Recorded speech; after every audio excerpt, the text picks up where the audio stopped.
I have been PC2210 of Greater Manchester Police for the past 7 months, but I am also a journalist for the BBC. I was doing both jobs in order to investigate racism in the police, but my double life ended this August when I was arrested.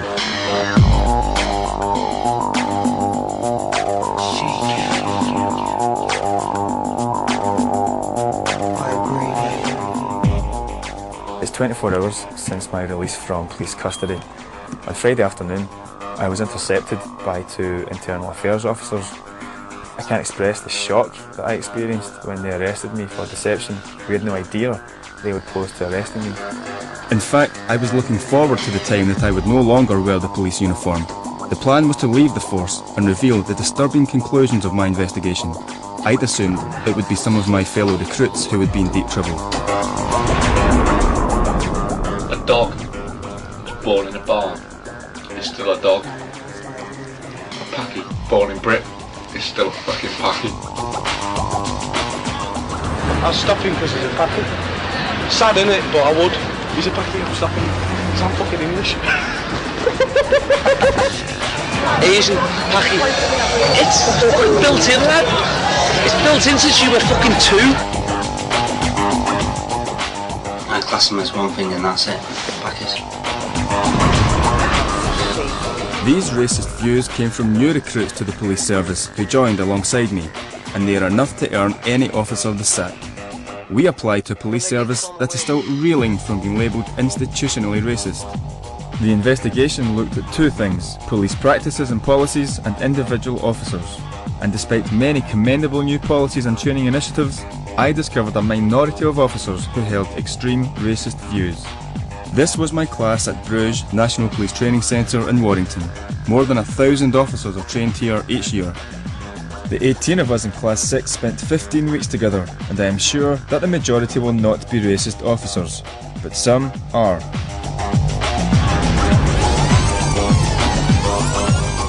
The task of infiltrating the UK's second largest police force was a daunting one.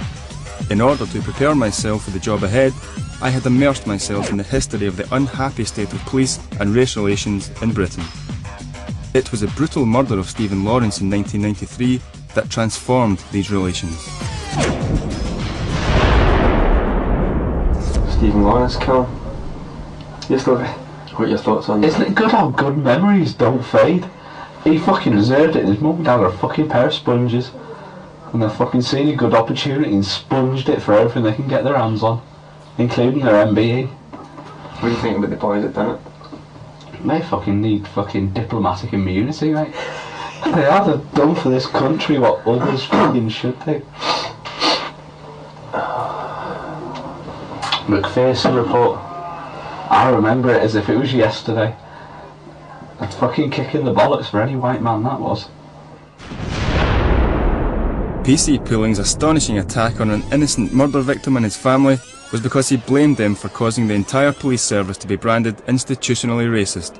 This label was applied after the failure of police in London to successfully prosecute a gang of white youths suspected of the murder, even though the police filmed them boasting that they wanted to kill black people.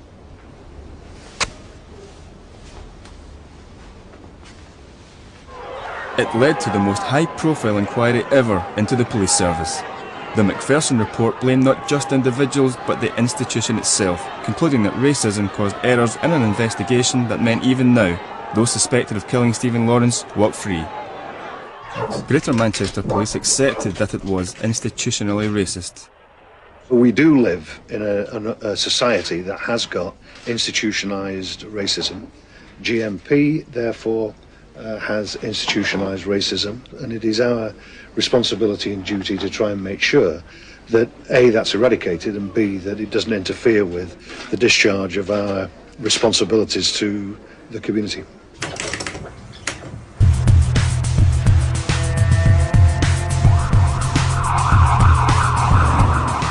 We made our application to Greater Manchester Police.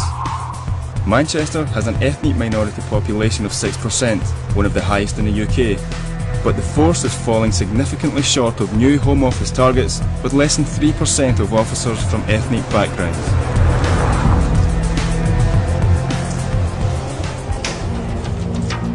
An immediate problem confronted me. Despite the myth, there are not many restrictions that can stop you applying to the police, but you do have to have good eyesight, and I was extremely short-sighted. A drastic solution was required.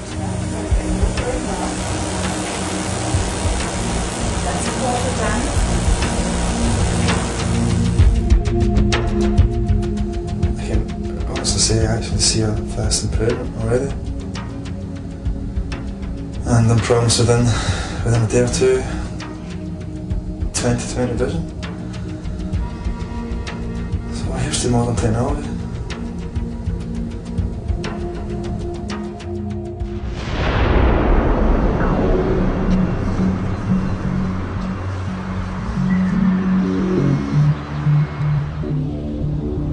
We're on our way to Sedgley Park Force Training HQ for my final interview. It's almost a year to the day since I began the application procedure. So I'm quite nervous. This could be a whole year's work up in smoke. Or it could be full steam ahead, so we'll see how it goes.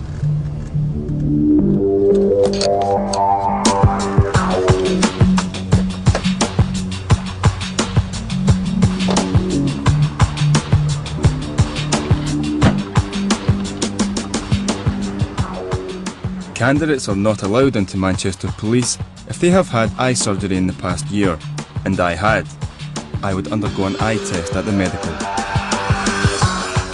I sailed through the eye test and seemed to do well in all the interviews, but during 3 months of gruelling assessments and physical examinations, oddly enough, I was never asked my opinions on race. New recruits spend 2 weeks at the Greater Manchester Police College before going off to Bruges Police Training Centre, where they join probationers from all over the North West and North Wales. If accepted, it would be 5 months before I got onto the streets. We would find out if the next generation of officers held racist views, and if so, would their attitudes affect the way they did their job? And also, were the police doing enough to stamp racism out?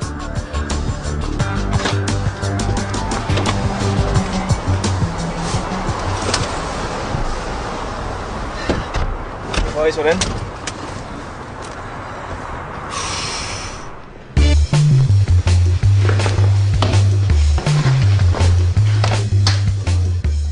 It costs around £1,500 to fully equip the modern day police officer. You get everything, from the state-of-the-art riot gear right down to a new pair of size 9 Doc Martens. I would have to repay this and my salary at the end of the investigation, but for now, I had to work out a way to fit a hidden camera into my uniform.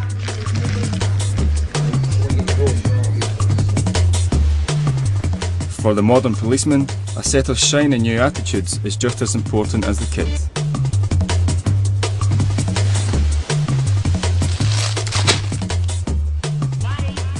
I've just finished checking off my uniform, which I was issued with today. It was my first day. Almost immediately, racism was on the agenda. Our tutor told us in no uncertain terms that the one thing that would surely get us dismissed immediately from the force without appeal was the use of either one of 4 words. Those 4 words were nigger, coon, wog and packy. So it's clear that the tutors take the issue of racism very seriously indeed. I made a note in my diary about the Manchester Police stance on the use of racist language. This was the benchmark for our investigation, and anyone using these words or displaying negative racial stereotypes would be a target. I wanted to find out if the practice reflected the policy, and if I found anyone breaching policy, watch them to see how far they were prepared to go. Would they go beyond using racist language and carry their prejudices onto the streets? During the initial training period, the class was constantly reminded of the appropriate language policy. There's 4 words which you cannot say. Negro, nigger, coon, wog. They are totally unacceptable. The instructor added an extra one to the list, Negro, but the message was crystal clear. The tutor said that anyone breaking the rules would be dealt with severely, but not everything we heard was so unequivocal. The police union, the police federation, made it clear that while they rejected racism, they would still defend those who used inappropriate language. But while the establishment seem desperate to stamp racism out, on the other hand, we have the Police Federation in an address to the new intake gave an example of a young man who used the word nigger in public. A complaint was made and he was facing the sack. But the Police Federation hired the best lawyers and were able to get the young man off with just a fine of 13 days' wages. I couldn't find out the details of this incident, but it certainly sent me a mixed message as a raw recruit attesting my loyalty to the Crown.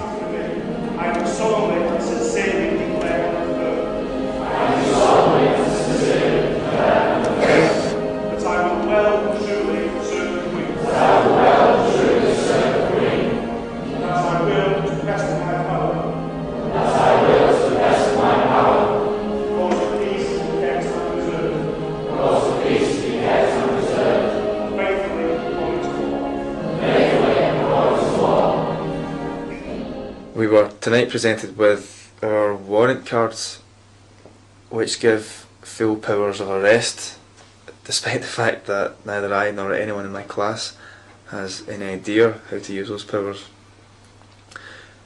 But the evening was emotionally charged. Everyone's friends and family were there, except mine, for obvious reasons. My parents don't know anything about what I'm doing. I can't tell them. And that was quite sad for me in a way. I did feel strangely proud of what I was doing.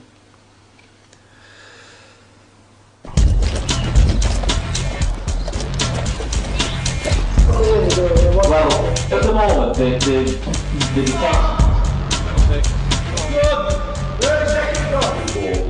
My next step was to attend the Bruges Regional Police Training Centre. My class came from 4 different forces: Greater Manchester, North Wales, Cheshire and Merseyside. By coincidence, the only Asian in the entire intake of 120 was in my class. Right from the start, the issue of racism was very high on the agenda. Centre will not tolerate racist, homophobic, sexist behaviour or harassment or intimidation in any form. We lived in sparsely furnished box rooms with paper-thin walls on the college campus.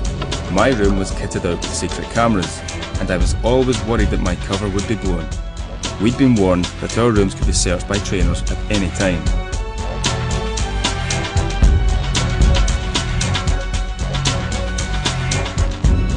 I wanted to get to know as many people as possible.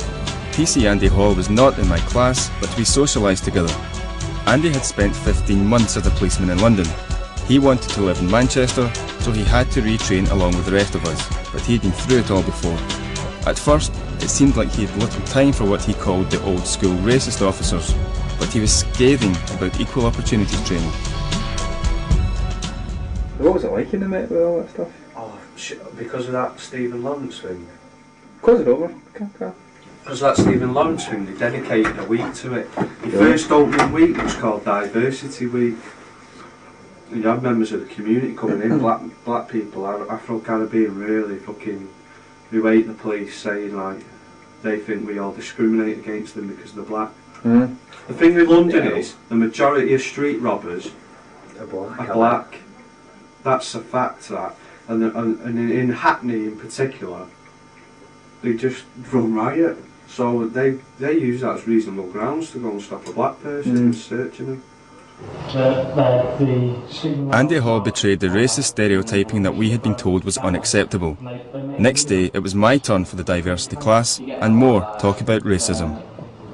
We're seeing a big increase in the British National Party now, getting voted in various places. And again, it's all on this wave of so-called, patriotism, and you can make a lot of links to the way that the Nazi Party did it, really. They also told us that we should expect to encounter during our careers a very high number of racist officers.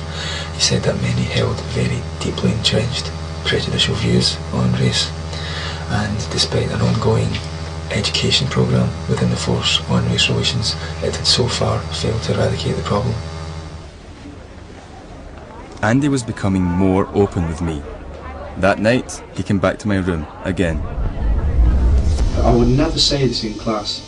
If you did not discriminate and you did not bring out your prejudices, you'd be a shit copper. Do you know what? Really?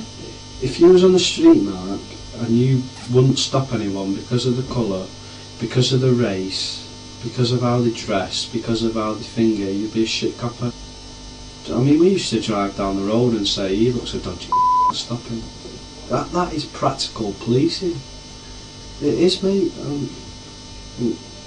And 9 times out of 10 you're right.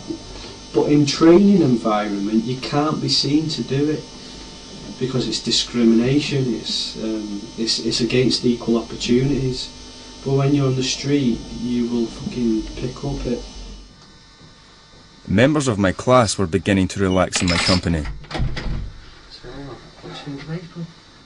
PC Adrian Harrison was comfortable that the police were racist as an institution. This surprised me, as he had been a social worker before joining the force. So did you know then, before you joined up, that the whole force was totally racist? Definitely. Did you? Oh yeah. You cool with that, eh? I'm cool with it, yeah. Because at the end of the day, for the last 9 years, I've been working for an organisation who is totally politically correct. Because there was only one Asian in our intake, I paid very close attention to the attitude of the recruits towards him. To protect him, we are not showing his face and we are bleeping his name. He said he had become a constable only 3 weeks after applying. My application had taken months. I found there was a lot of bad feeling about him. It could have been simply the perception that he had been fast-tracked into the police, or it could have been motivated by more sinister feelings of racial prejudice. This week has seen a real change in dynamics in the classroom. There is a growing hostility.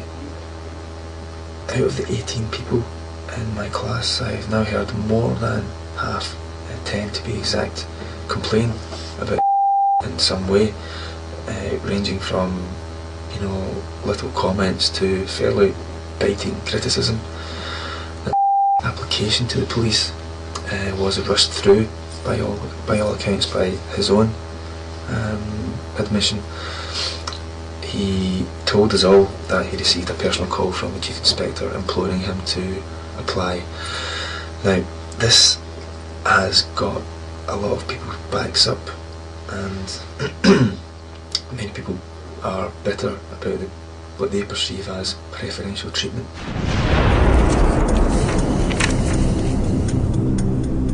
Over the next few weeks, I recorded a whole range of remarks.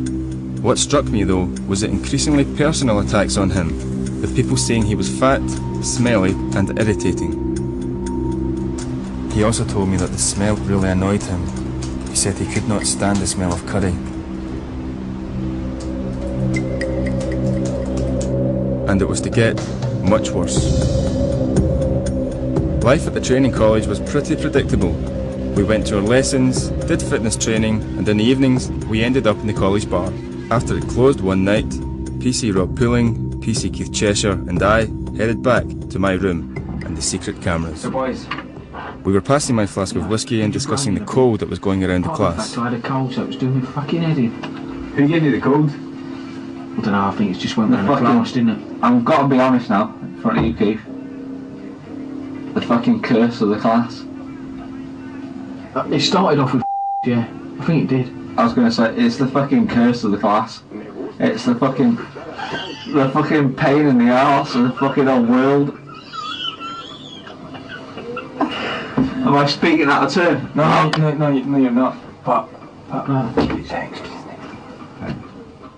PC Pooling was urged to keep his voice down as the Asian officer's room was right next to mine. One person. It's nice with you. I make jokes about black people. Everybody does. Yeah. But you don't do it to their face. No. And you don't do it in class. It's like gays. My best mate is black. Have a laugh, take a piss out of each other. I bet you don't. I bet it's pretty second nature to you, to use, the kind of words that are forbidden here. I mean, you probably use it. Nigger.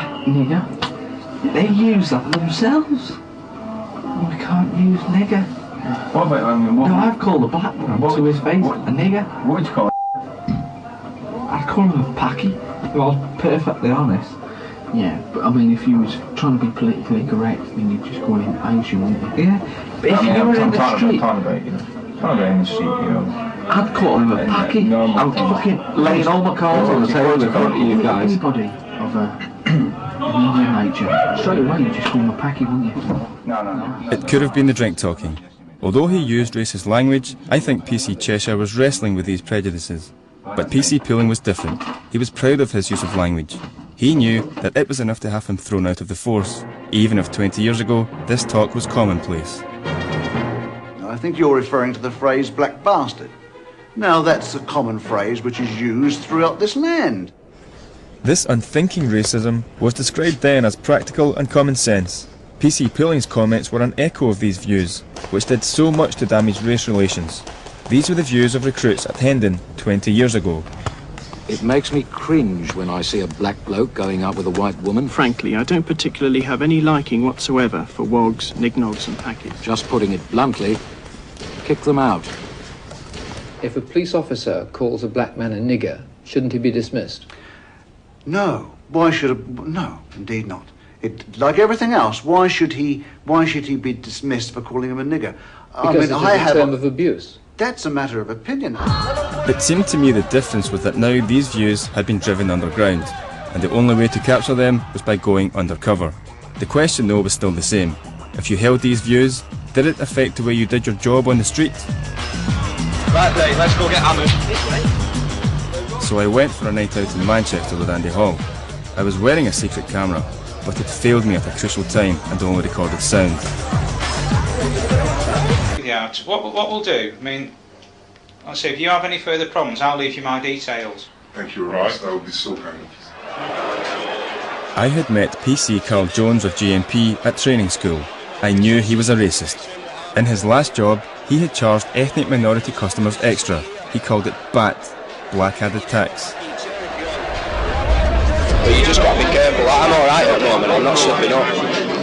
And I probably won't slip up, but I don't like it. Do you think your problems out in the street though? I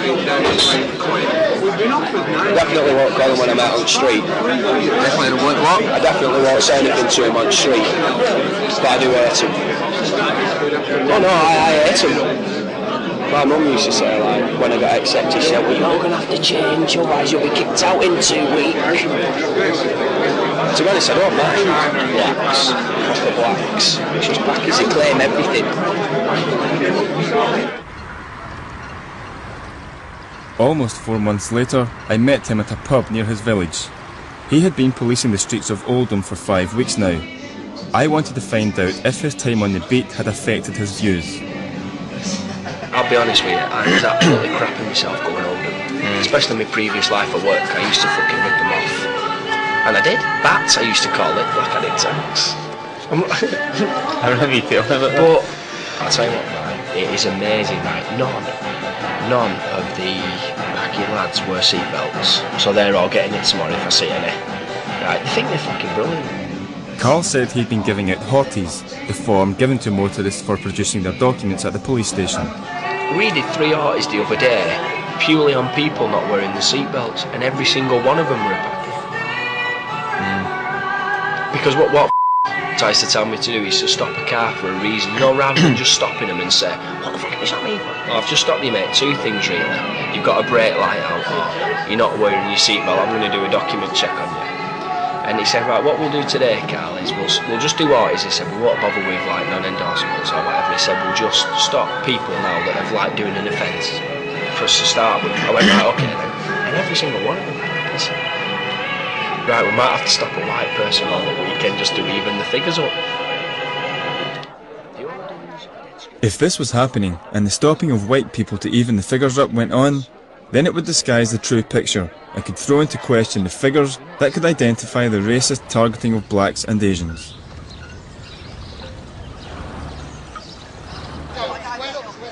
Despite what I was discovering from my fellow recruits, I found that the majority of the officers on the streets that I had close dealings with were not racist.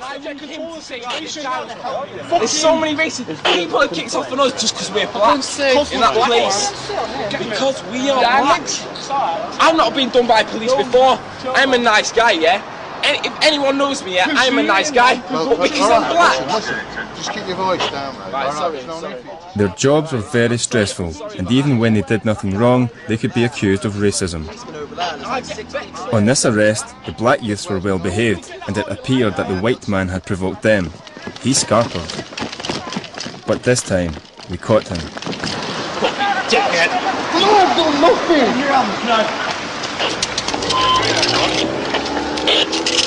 No, I've done nothing! I've done nothing! Right, get up. I've done... Ow! Monsieur! I've done nothing! Good morning. Could I have a double sausage and egg meal, please? There certainly wasn't much racial tension in Hazel Grove, but not all officers were free of prejudice. I spent a day with PC Andy Turley instead of my usual tutor constable. He had been a policeman for 2.5 years and thought that anti-racist initiatives were a waste of time. What about the Asians though? I mean, do they cause you... Not really, because we don't have that many ethnic minorities around here at all. What do you think of them though? To be honest, I think they're a pain in the fucking arse. They rip the fucking system big style off the record, and they'll try and pull a fast one on every time. Like around here, if there's a car full of black people or a car full of Asians, you pull it. Because we've got no really ethnic minorities around here. You can guarantee it'll be full of shit coming across the rail bar doing something. I would pull a car full of black lads, and one of them was wearing body armour, so it's like that. Everybody out, you know. So I mean, if you saw a car with a black lad and an Asian lad, you'd pull it? Not ones or twos, but you know. No, two or three black lads. Yeah, I'd pull it.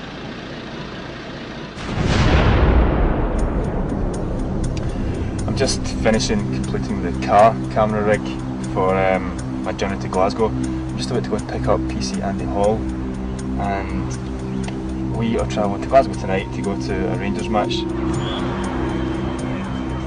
Andy Hall loves football. The best way to find out if he was putting his racist views into action was to spend a day with him off duty. 7 weeks into the job, and he was prepared to give me more lectures on his version of practical policing. Most blacks in London carried drugs and had offensive weapons. Most blacks in London carried drugs. That's the fucking way it was. Even the chief commander come out and said most black people in London commit robberies and crimes. I mean, that thing that Michael Todd said about GMP being institutionally racist. That was Dave Will, not that. That was the last one. What do you think about that? More than just fucking institutionally racist. I've had the race car played on me in my 7 weeks that I've been there. Stopped an Indian bloke and did a 3-pointer for him going through a red light. And all he fucking said to me was, "You're doing this because I'm fucking black, or because I'm from India." So I said, "Yeah, fucking am. There's your ticket. Fuck off." Wonder how fucking to do it. Bet gets searched off his own colleagues. Fucking on his way home. Fucking hell. He was money. You think being in the job though, for a length of time, makes you approach people differently, or makes you approach a white person differently to an Asian person? Yeah. Because all Asians I know are lying bastards. And that's got to affect the way you do your job, hasn't it? Yeah. Mate, the Metropolitan Police is the worst. Worst for what? Racist. Fuck. That force, man. Jesus. Do you think that it'll ever change? No. So why it'll never change? Because the selection procedures for the police, there's no selection procedure for any job, I don't think, that can ever stop a person having their own views on certain things. If you're out on patrol, say fucking hell, He's got no belt on, he's an Asian, I bet he's like, stop that, fucking, not wrong with that, I've done that. Have you noticed the BMP's fucking shooting up? More and more people are supporting them as the fucking thing is going on. Do you not support them? Not well, the gun could have. In the job. Can you stop Rob pulling? You know.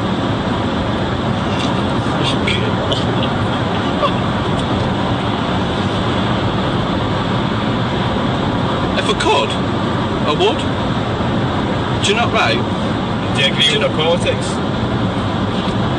I don't. Do you agree with throwing all ethnic minorities out of the country? Yeah.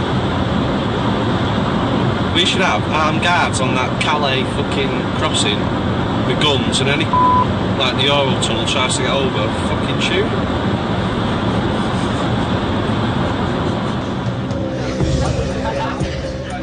5 months of intensive training had failed to shift Andy Hall's deep-seated prejudices.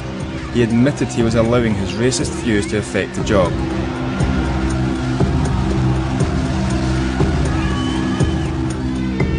While officers like Andy Hall were on the streets of Manchester, it was hard to see how the force could rid itself of the racist label. I hadn't enjoyed deceiving the good officers I met, but the more I saw of PC's haul and pulling, it was clear that it was in the public interest to expose them. Hello?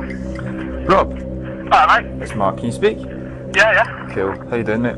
Alright, you? Good. How's everything going? Going great, Rob. Going great. Really enjoying myself. Your job's a dream, isn't it? So, you've met a few like-minded colleagues, have you? Everyone's like it, mate. Really?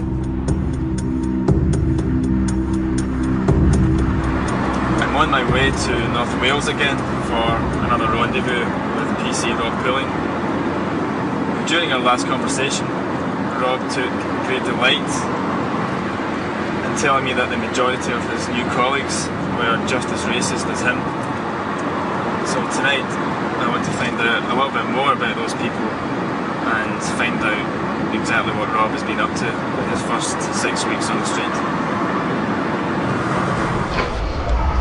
Do you reckon someone like you coming out of Bruges with, shall we say, racist tendencies just fit right in North Wales Police? I'd be on the outside, mate, if I did. Really? Yeah. I wouldn't be one of the lads if I didn't, I don't think. So have you had the chance to put your views into action yet? Gave him £200 for his penalty ticket, right? And then just to kick him in the bollocks even more, I gave him another £60 one for no tax. £260 and 6 points I put on that fucker's licence. What, an Asian? Rob told me that half an hour before he had stopped a white woman with no insurance, but had used his discretion to let her off with no fine. He behaved very differently when he stopped the Asian motorist. How did you do that? I said, at the moment, I haven't got any powers to use my discretion because they're on this operation. I said, what I've got to do now is issue with £200 with the penalty with 6 points on your licence with no insurance. His eyes filled up. Thank you, officer. I'm afraid you haven't got any insurance but tax on your car, sir. If you leave here now, you'll be committing other offences. I cannot allow you to leave. Him, his wife and 3 kids out in front of your car to walk off. Wow, that's the holiday camp. Give me much. It's amazing, so you're in exactly the same situations. And you let the white one go and you've done the Asian. Told you about that. If we go for the higher one with them, the average, no bother, mate. And I went to bed that night and I fell straight asleep like a baby with a clear conscience.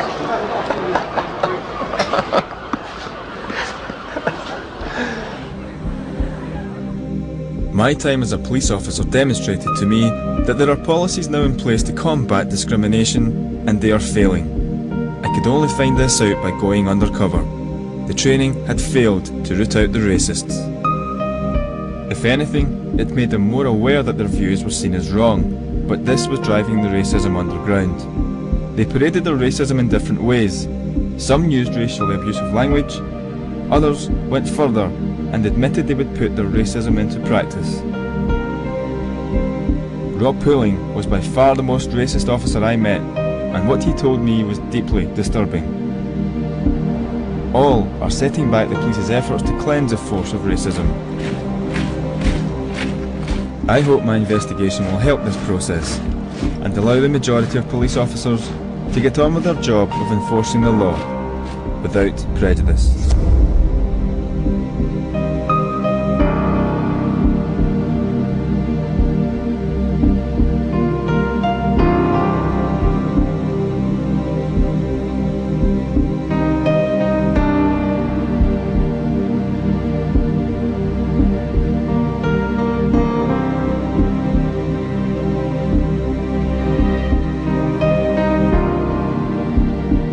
To help the police investigate the racism we have uncovered, we will be giving them our evidence.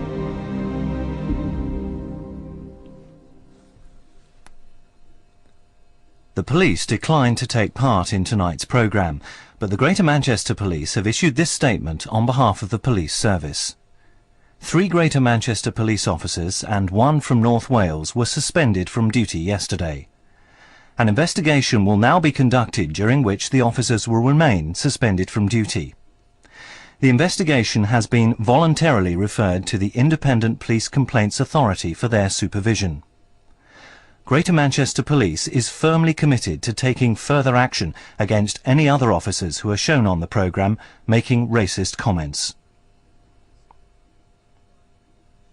We are disappointed that despite repeated requests we have not yet received a copy of the programme from the BBC to enable us to take immediate action. However, in the light of the information we have received from elsewhere, we have no hesitation in suspending these officers pending a thorough investigation. We have always made it clear that any racist behaviour, in whatever form, will not be tolerated within Greater Manchester Police. We will be unrelenting in our actions against racism, both inside and outside